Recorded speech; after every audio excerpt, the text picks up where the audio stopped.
Hi friends, అందరూ బాగున్నారా? నేను బాగున్నానండి. మీరందరూ బాగుండాలని మనస్ఫూర్తిగా కోరుకుంటున్నాను. చూస్తున్నారు కదండి, బొప్పాయి చెట్టు అండి ఇది. ఇదేం బొప్పాయి చెట్టు ఇస్తుందని చాలామంది అనుకోవచ్చు. కొంతమంది చాలామందికి తెలిసి ఉంటుంది ఇది బొప్పాయి చెట్టు అని. బొప్పాయి చెట్లు రెండు రకాలు ఉంటాయండి. ఒకటి కాయలు కాస్తుంది, ఒకటి కాయలు కాయదు. ఇది ఇలాగా గెలలు లాగేసి పూలు మొగ్గలు వస్తాయి. ఇది జంటు అంటే మగజాతికి చెందిందండి ఇది. ఇది కాయలు కాసే చెట్టు కాదు. ఇంతే, ఇంకెప్పటికైనా సరే ఇలాగే గెలల్లాగా పువ్వులు వచ్చి పూతలు వచ్చి ఇలాగే వేస్తుంది, కానీ కాయలు అయితే రావండి చెట్టుకి.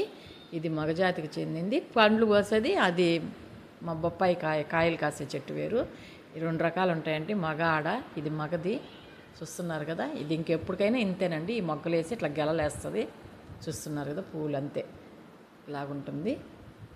మామూలుగా బొప్పాయి చెట్టు కాయలు కాస్తుంది, అది అందరికీ తెలిసిందే కదా. ఇది చూడండి, ఒక్కసారి చూడండి, ఇది అంతేనండి.